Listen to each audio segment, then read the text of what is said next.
topics and opinions expressed in the following show are solely those of the hosts and their guests and not those of W4CY Radio, its employees, or affiliates. We make no recommendations or endorsements for radio show programs, services, or products mentioned on air or on our web. No liability, explicit or implied, shall be extended to W4CY Radio or its employees or affiliates. Any questions or comments should be directed to those show hosts. Thank you for choosing W4CY Radio.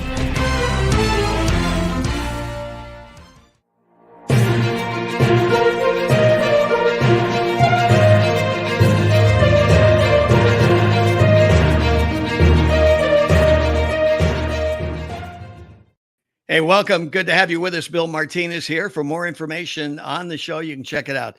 BillMartinezShow.com. Our guest today is Dr. Michael Rubin, the 1945 contributing editor, a senior fellow at the American Enterprise Institute, and former Pentagon official. Michael, welcome to the show. Good to have you with us. Hey, thanks for having me, Bill. It's a pleasure to see you.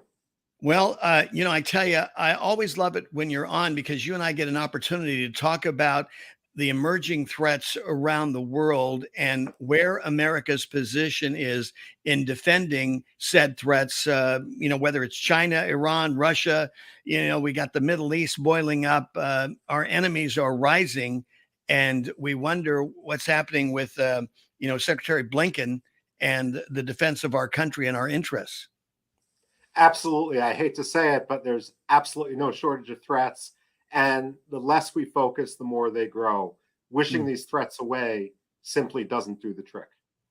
Well, and it seems, beyond, it's like we're not doing anything to fortify our own, dare I say, military infrastructure. When you have generals saying, "Oh no, we're not into the woke stuff," but yet what we get back from the soldiers themselves is that they have to be sensitive to diversity. I mean, what happened to the military? It's lost its sense of mission and objective, I believe. It really is a tragedy because the military was for so long, for decades, the one institution that had overwhelming favorability ratings.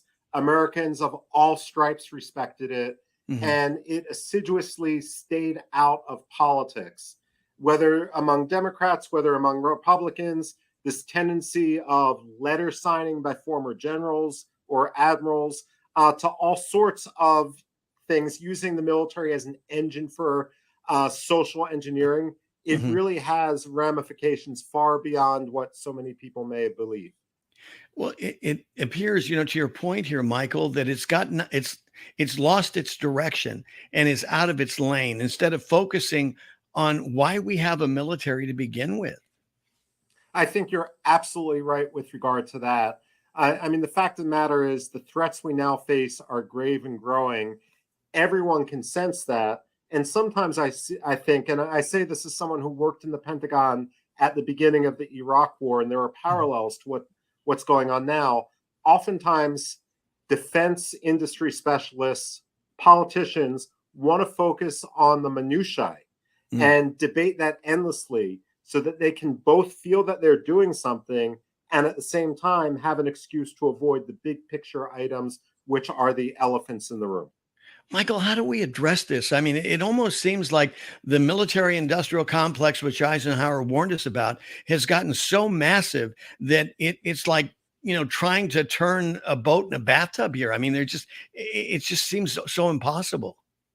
Well, on one hand, you're absolutely right when you talk about Eisenhower in that way, but wasn't it also Eisenhower said the buck stops here? Or was that Truman? No, it was Truman. Yeah. Oh, okay. My apologies. No. The point is, however, that leadership actually matters. Yeah. Truman had it. Eisenhower had it. But the fact of the matter is, we're now going back several administrations where it doesn't seem that we have leadership. And I'm talking about a leadership that's willing to put the national good above short-term partisan gain. On the diplomatic front, as well as the political front, we have so many people who are fantastic at counting trees, but no one's willing to identify the forest. And that forest looming right now, as you said in the intro, Bill, it's Russia, it's Iran, it's China, and you can add a whole host of other threats to that. And we're just twiddling our thumbs. Michael, what you're suggesting here is when you call out these leaders that stood out and come top of mind. I would even add JFK to it, only in as much as that he had a sense of vision and purpose, and he cast that vision out to the American people, and they rallied around it. And look what happened. We got into the space race, and in short order, even faster than expected, we were able to accomplish our goals. And I see that, in a sense, is what we're missing, is that sense of vision and mission that the American people can get behind. Well, I think you're absolutely right on that. Leadership matters. Look, I'm from Philadelphia originally. And when I go to visit my family, I have to drive up I-95, right over that portion of I-95, which collapsed last month. Yeah, Now, I was going to say, people you got to said, take a little detour now. Go ahead. well, actually, you don't. That's the Oh, interesting thing. The first estimates was that it would take months to fix, if not years. And yet the governor, the city of Philadelphia, managed to fix things in about 2 weeks. The point of wow. that is, and this is what gives me hope, on a temporary basis, admittedly, but the traffic is flowing, that if there's a will, there's a way. The question then Exactly. becomes, in terms of leadership, how can we stop bickering with each other to realize that what may be an irritant, which we're amplifying into some sort of mountain, is Mhm. really just an irritant, and that the mountains, the storms on the horizon, are Exactly. again threats to the entire American Republic, which Republicans, Democrats, and everyone in between should have a national interest in rallying to push back. Michael, how come we We've didn't lost hear about? appreciation, I'm sorry, Yeah. Bill, for Okay, what go it ahead. is to be an American and what makes us special at home and on the world stage. And unfortunately, we've become too provincial. People Uh, simply don't have the experience outside the country to mhm. realize just how special the United States is. But you bring up an excellent point here. I mean, I'm embarrassed. I didn't know that I-95 had been fixed even temporarily. I still envisioned, like you said, they said it could be up to a year that people are going to have to go on this radical detour. But again, it speaks of our industry, doesn't it? And the passion and the can-do spirit that we have that's so inherent to to our DNA.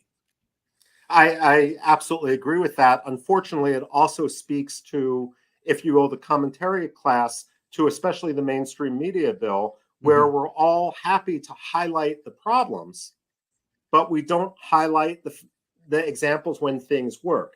I mean, you can Mhm. take this with regard to what happened in Philadelphia, which normally is a dysfunctional city, and Pennsylvania normally is a dysfunctional state, and Mhm. yet they managed to bring it together. Why aren't we focusing on the lessons of how they did that? When it Exactly. comes to race, for example, Mhm. why aren't we focusing on people like Clarence Thomas or Condoleezza Rice and the people who made it, rather than cascading an entire, race of people, ethnicity, Mhm. as Yes. saying, because of the accident of your birth, it's impossible for you to be able to succeed. The fact of the matter is, examples of the American dream are out there. That Mhm. those are the people to who we should embrace, who we should transform into heroes, rather than give an excuse to, if you will, kneecap the can-do spirit. Exactly.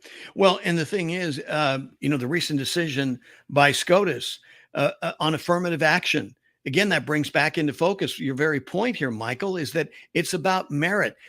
Maybe we're just getting to that point now where we've had enough of this race baiting and this industrial racial complex that has, overrun our cities, even our own psychology, to say, look at, if it's as bad as you're saying that it is, I'm seeing a lot of people of color, brown and black, being very successful. And without exception, what made them successful? They worked their butts off.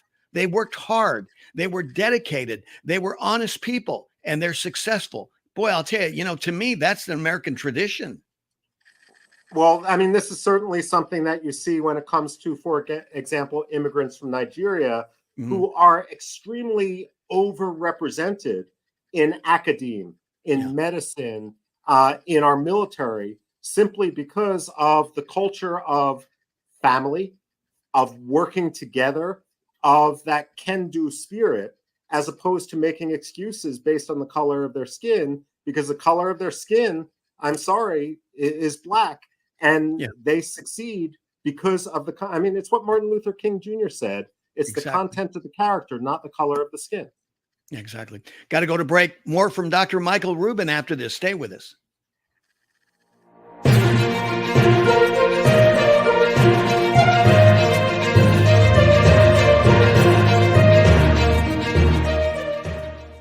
Do you have heart failure and often hear, "Those stomach issues ruined your birthday"? "You're too tired to play catch, Grandpa." Sweetie, you haven't touched your tools since the carpal tunnel syndrome diagnosis. If these seemingly unrelated symptoms sound familiar, talk to your cardiologist. Ask about transthyretin amyloid cardiomyopathy, or ATTR-CM, a rare and underdiagnosed disease that gets worse over time. Learn more at connecttoyourheart.com. That's connecttoyourheart.com. Sponsored by Pfizer. How would you like to get high-speed internet for your home for less than $2 a day? That's right. For about $50 a month, you'll get lightning fast internet. Are you paying less than $50 a month right now for your internet? Then call Whole Home Connect right now for blazing fast internet at $50 a month with no price increases, no hidden fees, no contracts, no upfront costs, no equipment fees. It's a great deal. And guess what? You can try it for 15 days. If you don't like it, you get your money back. But you're gonna love it, and you're gonna love the price. Internet for your home for $50 a month. That's less than $2 a day. Plus, no contracts, no upfront costs, no equipment fees, and our 15-day guarantee. Call now. 800-699-0358. 800-699-0358. 800-699-0358. That's 800-699-0358. Attention timeshare owners. Tired of the financial stress? Were you misled by the salesperson? Don't or can't use your timeshare anymore? If any of these apply to you, then you may qualify for timeshare cancellation and get the relief you need now. Timeshare Defense Attorneys is the #1 affordable fixed fee legal solution in the country with an A+ Better Business Bureau rating. That's certainly better than my grades. They even offer a 100% client satisfaction guarantee. Let one of their experienced lawyers evaluate your case and explain the process. If they take you as a client, they'll work on your case until it's resolved in your favor, guaranteed. Expect great service and a close working relationship with your lawyer, keeping you informed every step of the way, protecting your rights, interests, and even your credit. It's that simple. Even a kid like me can understand it. The consultation is free. Call today. 800-296-1332. 800-296-1332. That's 800-296-1332. President Biden recently released a massive $6 trillion budget, the largest budget in U.S. history. And guess who pays the bill? That's right, you, the American taxpayer. American citizens and business owners will be paying more taxes. That's a fact. And if you owe back taxes, they will be coming after you to collect payments. In fact, President Biden also hired thousands more IRS agents to go after you. If you got a letter from the IRS and you know you owe back taxes or you haven't filed in years, don't put your head in the sand. Call us today. We've saved our customers millions of tax dollars. One quick, free phone call will show you how we can reduce your past tax bill and save you thousands. Guaranteed, or you pay nothing. Call now. 800-932-1597. 800-932-1597. That's 800-932-1597. Paid for by the Tax Helpline.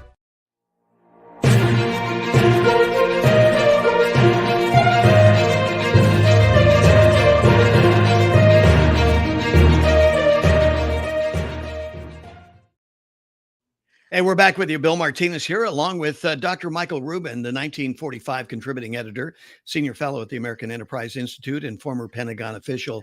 Michael, it would appear that Secretary Blinken wasn't able to do much damage control when he went to meet with President Xi.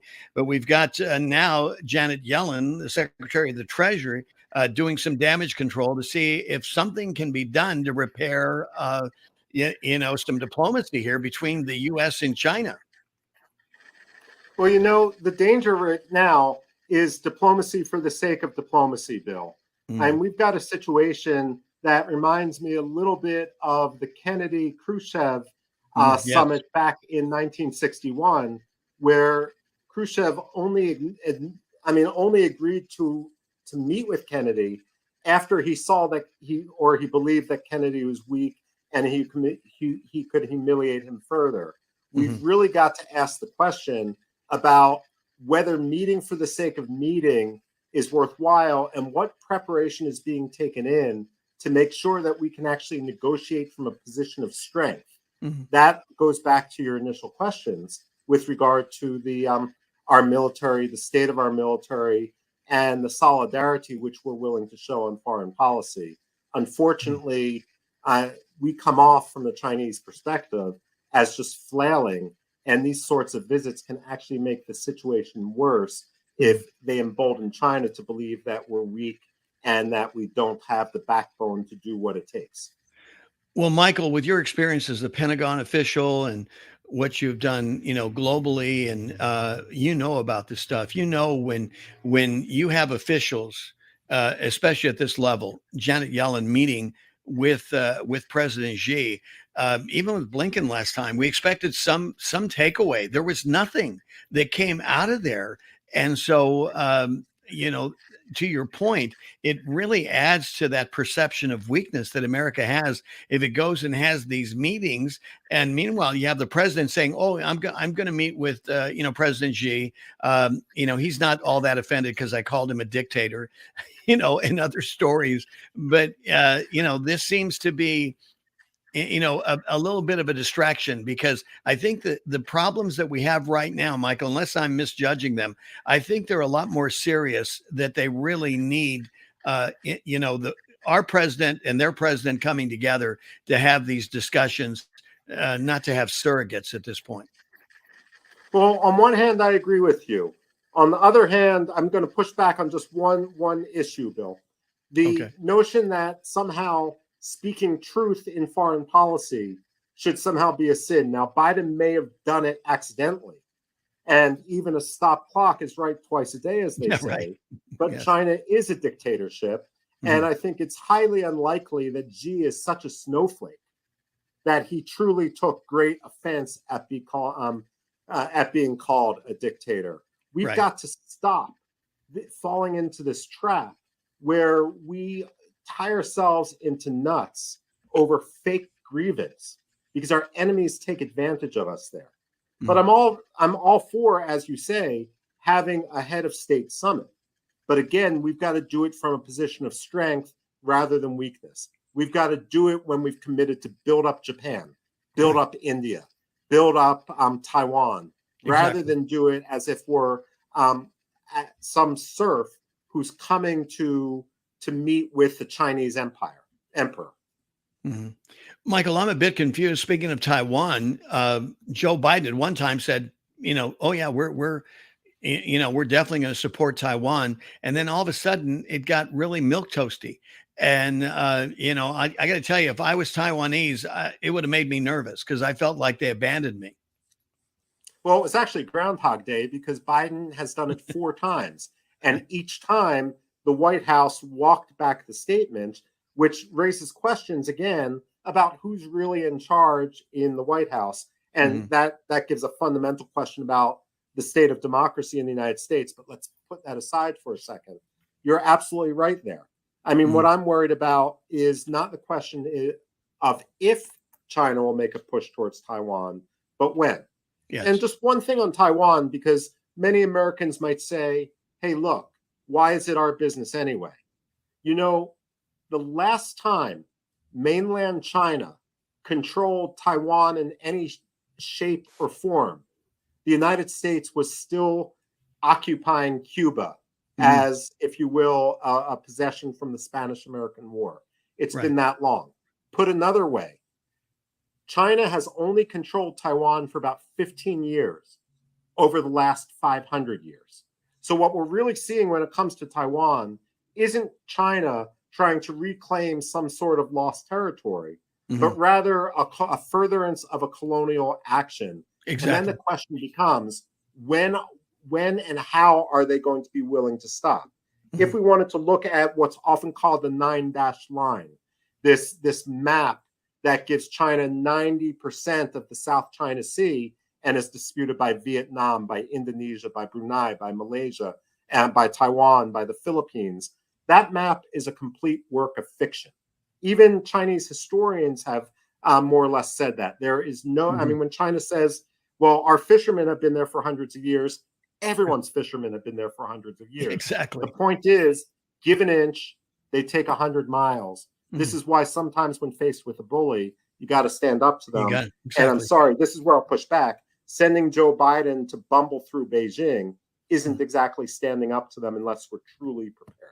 Yeah. Unfortunately, it's the management we have right now to represent us. And whether it's Blinken, Janet Yellen, God forbid, Kamala Harris, you're exactly right. The bench of diplomats that we have that could support the American cause are definitely very weak by comparison, no doubt about it. Michael, what if China was to take over Taiwan? What would it look like? Okay. There's a couple different issues here that I want to parse out. First of all, the thing that worries me most is China is going to bluster so much that the United States is going to give up.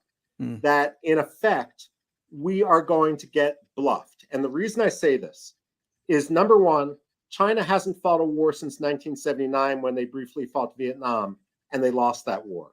Second of all, we often talk about the one-child policy, the forced sterilizations, the forced abortions in terms of morality, and it is a moral issue. Right. But in terms of strategy, 36 years of the one China policy has meant that China not only has an army of only children, but of only sons. And as China's population ages, the elites in Beijing, the elites in Shanghai are going to depend upon those sons in order to take them into their golden years. Now, the point is this. It's easy to lob missiles at Taiwan and cause a great deal of damage. But Taiwan is topographically one of the roughest places on Earth. To try to occupy Taiwan is going to cost tens of thousands of lives. It's going to make Ukraine look like a cakewalk. Wow. And the point is this. China, I'm not sure, is able to address that. But let's say, because China's population is plummeting, it's going to be 800 million people by the year 2100. Right now, it's over 1.4 billion. What I'm afraid they do, if they want to do this, if they want to distract from their economic failings, number one, either go after or attack, either pressure or attack Singapore first. Why? 90% of our jet fuel for the Pacific Command is stored in Singapore. And the reason why that's important is if China invades Taiwan, we're going to respond with our Navy, but we want to stay out of their missile range, which means we have to respond with naval aviation. If they kneecap our ability to fly those planes, then what will happen? And this is where we need to be preparing. Where are the fuel depots in Japan? Where are the fuel depots in Hawaii? Where are the fuel depots in Australia, and so forth? So that's number one. Another issue, and this is what I think is actually much more likely. Rather than all-out assault on Taiwan, I think we're going to have the so-called salami slicing. That's where they keep taking a slice, hoping that it doesn't meet the threshold of an all-out war. A lot of people don't realize that the Taiwan Relations Act commits the United States to defend the main Taiwan island and the Pescadores, which are a group of islands in the middle of the Taiwan Strait. But Taiwan is many more islands. Some, if you remember back to the Eisenhower era Taiwan crisis, are only about 5 miles off the coast of China. Those aren't included in the act. So I think China would go after them first and test our reaction. Exactly. Michael, got to go to a quick break. More from Dr. Michael Rubin after this. Stay with us.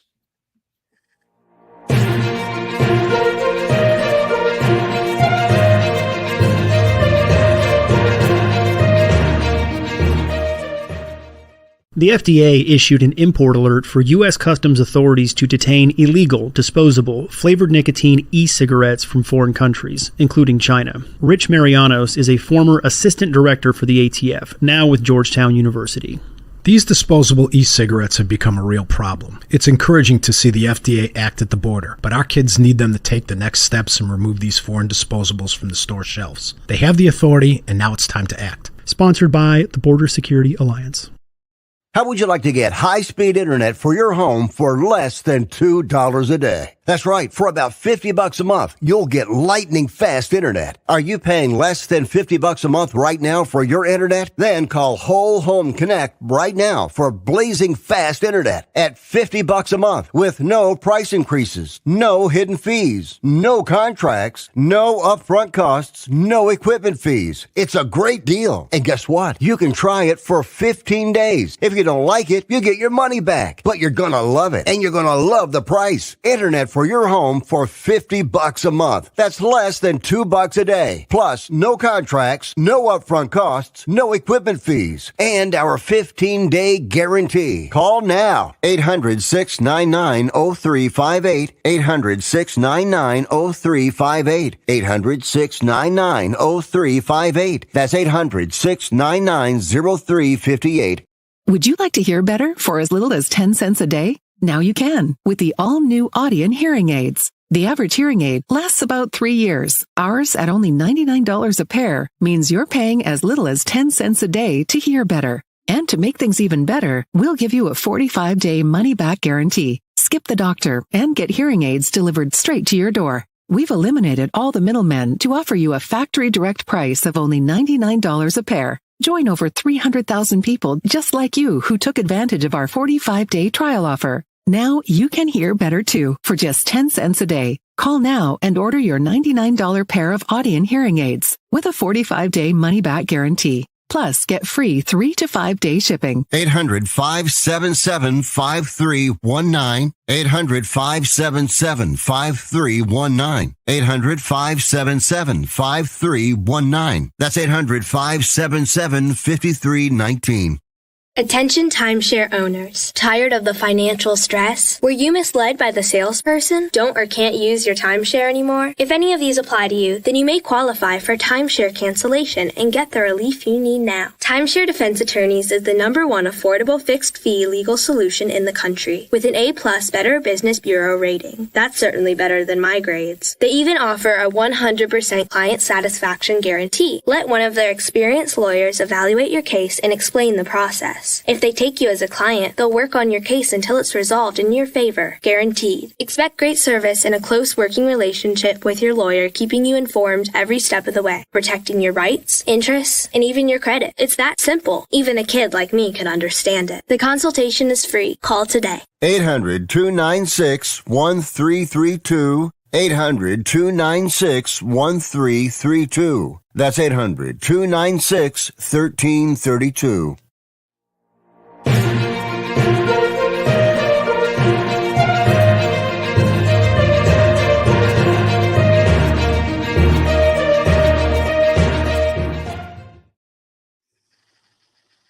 We're back with you, America. Bill Martinez here. Good to have you with us. Dr. Michael Rubin continues with us, the 1945 contributing editor, senior fellow at the American Enterprise Institute, and former Pentagon official. Michael, I want to stay with China just a little bit. And, you touched on this. The demographics of China are troublesome.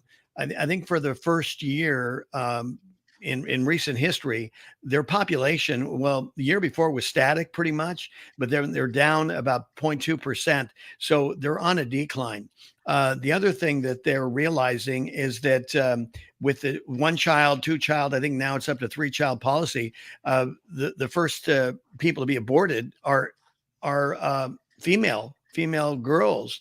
And so now you have a huge lack. You got less marriages now happening. And I think it was estimated that you have a lot of men out there that there's no women. I don't know. You're going to have some sort of Sadie Hawkins event or something so that these men can have women, because, boy, I'll tell you, when you look at some of the dynamics that occur in cultures, when men are not getting married and they're not being satisfied in a sexual context, you got a lot of problems that rise here. So China's got their hands full. And I think what's being reported here in the West, we're constantly being told how great they are and they're in such a strong position, but their economy is down. Their basic infrastructure of humanity, of human bodies, is at risk, is it not? I think you're absolutely right. Look, they're facing a double whammy. The first is 36 years of the one-child policy, And like you said, that came with a great deal of femicide along the side. But as their economy has grown more affluent, this is something that's common in most developed economies, is the fertility rate drops. So on one hand, perhaps they can have 3 children now, but many families are choosing not to. Basically, China in the year 2023 is like Japan in the year 1983, as it was heading off the demographic precipice. This is why I had mentioned briefly that UN report, which cited that India had surpassed China as the world's most populous country. Now, that was the headlines across the globe, but if you actually look at that report, what I found much more interesting is by the end of the century, India is going to have a population around 1.6, 1.7 billion people. China is going to be down to around 800 million people, meaning they're going to lose 600 million people from where they are now, or approximately 2 entire populations of the United States of America. Exactly. That's what they're facing. And with that goes their economy, because their economy, with all due respects to Tom Friedman, hasn't been the result of wise dictatorship. It's been what economists call the demographic dividend, where suddenly you have a huge influx of working age population, but you don't have many elderly population. Now that's going to invert. And when that inverts, you're usually talking recession. Yeah, exactly. And then the tradition and the culture of the Chinese people is the eldest son or child takes care of the elderly. So how are they going to be able to contribute to the GDP of China if they're home with their parents? You're absolutely correct with that. And that's what China is facing.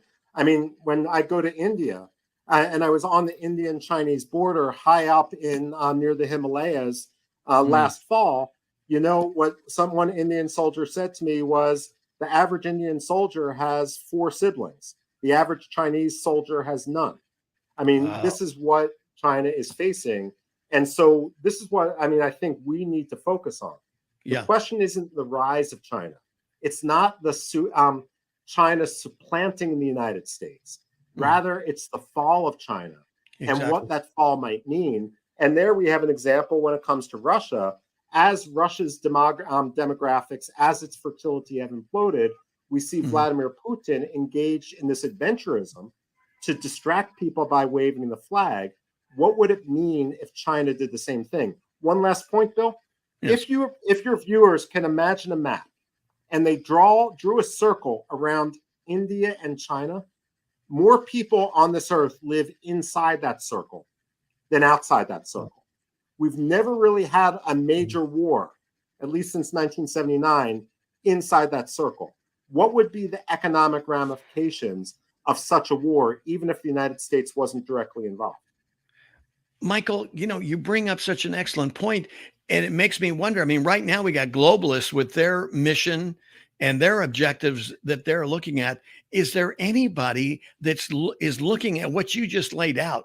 I mean, you don't want cranky people coming out of any one of those 2 areas. I mean, that could be devastating to the entire globe, would it not?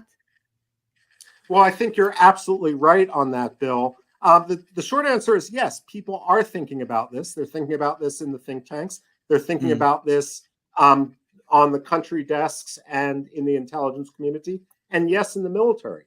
The problem is our leadership, both in Congress and in the White House, aren't thinking about this. You know, you can't win the battle for freedom on the fly.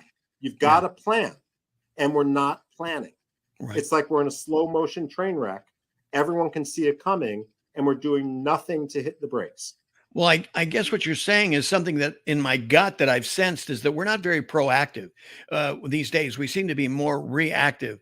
And again, you know, some of this stuff, like you said, happening in think tanks, happening in places that, you know, only nerdy people and people like you and I are interested in that because we see the trajectory and we think of, at least for me, I'm thinking of my kids and my grandkids, Michael. What kind of America are we leaving them? What kind of world are they going to step into?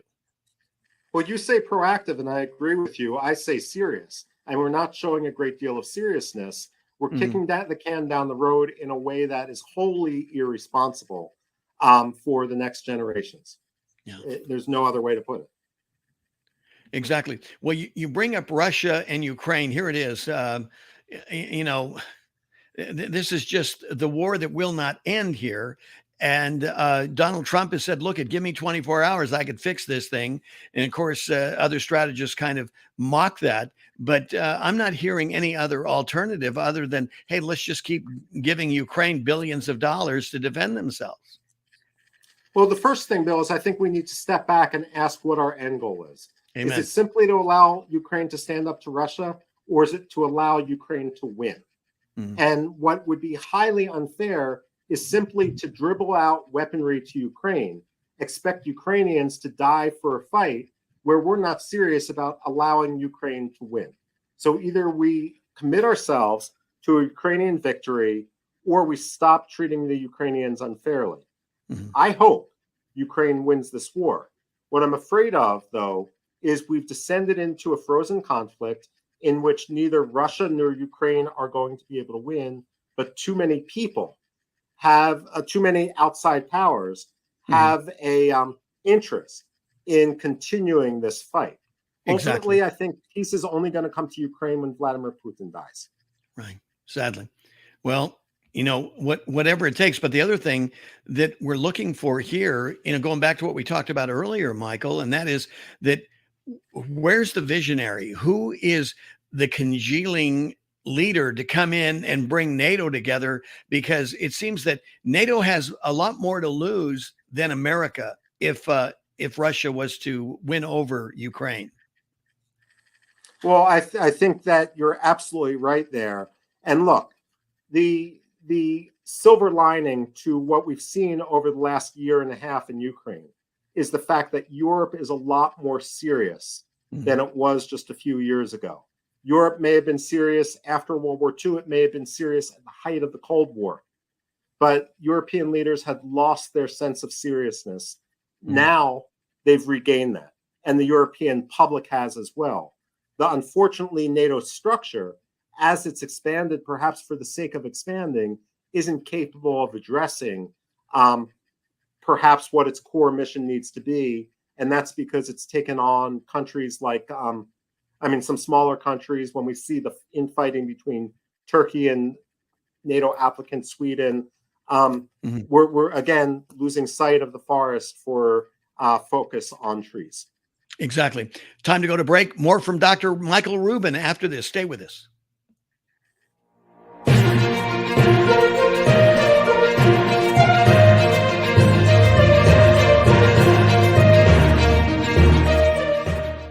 Individuals and businesses with tax problems, listen carefully. Do you feel like you're losing control of your finances? If you owe over $10,000 in back taxes or have unfiled tax returns, we can help you take back control. The IRS is the largest and most aggressive collection agency in the world, and they can seize your bank accounts, garnish your paycheck, close your business, and file criminal charges. Take control of your tax problem now by calling the experts at U.S. Tax Shield and take advantage of the Fresh Start program and new laws that may allow us to negotiate a settlement for the lowest amount possible. Our team of tax attorneys and enrolled agents can stop collections and get you protected so you can take control of your financial future. U.S. Tax Shield offers a price protection guaranteed quote to get you protected today. U.S. Tax Shield is A+ rated with the Better Business Bureau, so call now. 800-536-4436. That's 800-536-4436. U.S. Tax Shield. 800-536-4436.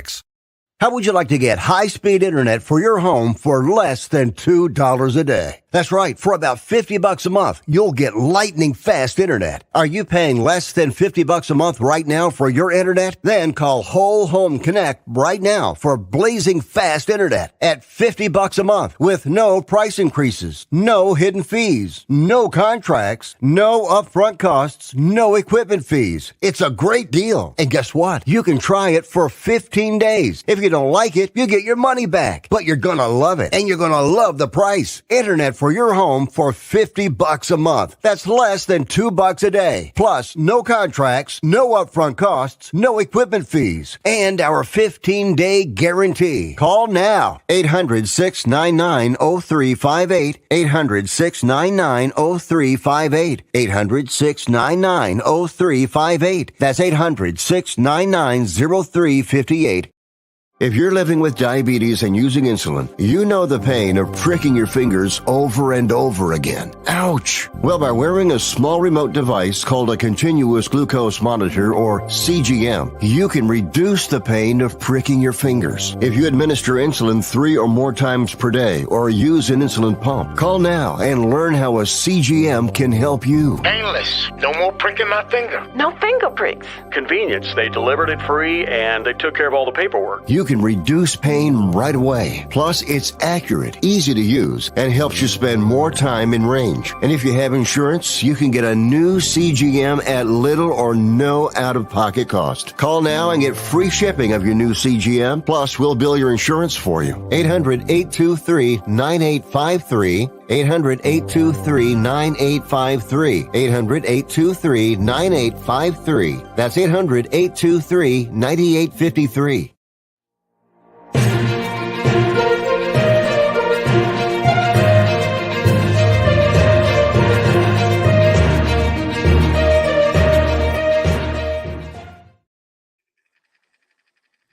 And we're back with you. Bill Martinez here with Dr. Michael Rubin, 1945 contributing editor, senior fellow at the American Enterprise Institute, and former Pentagon official. You know, when we talk national security, there's so many moving parts that protect and ensure our national security, whether it's our southern border, whether it's $32 trillion and counting in national debt. It goes on, not to mention these factions around the world that are causing problems, Michael. I do want to talk about Israel and Iran, but before we do, to me, the closest emerging threat is what's happening at our southern border. I absolutely agree. You know, I once asked a very senior administration official in a previous administration what kept him up at night, and his answer was state failure in Mexico. Whoa. And the fact of the matter is the cartels are a cancer inside of those societies. And I don't think the United States fully imagines not what the situation might look like a year from now, but what it might look like 10 years from now. Put another way, we have people flooding across our border, on one hand for economic opportunity, on the other hand because they say they're fleeing violence. Their governments, their home states have collapsed. Well, what are we doing to reverse those collapse? Because a cancer left untreated is only going to spread. And of course, when they're coming across the border, they got hooks. They got cartel hooks in them, Michael. And this is the thing, you know, we've been shouting from the rooftops about this. You know, I was looking at a map that was showing where the cartel was operating in just about every state of the union. I think about 8 states they're not in, but I think it's a matter of time before they're in every state of the union. So they have an infrastructure to produce a specific outcome, and they're operating with near impunity, Michael. I think you're absolutely correct on that. Again, there's no way to really add to that. It's a major threat, and we're looking the other way. And so here it is, as you say, I mean, we've got danger right now, and 10 years from now, what's it going to be like? There's a movie that just came out over the holiday called Sound of Freedom, which is about human trafficking and a federal agent who did as much as he could while he was with the Department of Homeland Security in saving kids from human trafficking. And he ended up resigning his job to start his own organization to go out and save, you know, hundreds, if not thousands of kids who have been abducted. And, you know, and we see and talk about it and we think, oh, well, that's happening in Honduras or that's happening in Colombia. No, it's happening in the United States. I think Jim Caviezel said the United States is like, I don't know, the top 2, top 3 countries involved in human sex trafficking. And many of them, I think 1 out of 4 of the humans that are sex trafficked are children, Michael. Well, I haven't seen the movie yet. I heard about it, and I heard it was based on a true story. Yes. What's actually interesting to me, beyond what you just said, is that this movie, which was done on an extremely low budget, managed to supplant and knock out of the #1 position in the box office the latest Indiana Jones movie. And that symbolizes how the American public and the focus of the American public, the appetite of the American public for truth, for addressing problems head on, is different than what Hollywood wants to impose in terms of ideological indoctrination. Well, it's like you said earlier, Michael, we've got to be serious about these things. There is a lack of curiosity, a lack of seriousness. And, the other thing we've been talking about is part of the reason that whether we're talking about fentanyl or we're talking about human sex trafficking is that we need to admit that here in the United States, we've got trouble here in River City, that we're consumers for this junk. And because we're consumers for this junk, they keep selling it to us.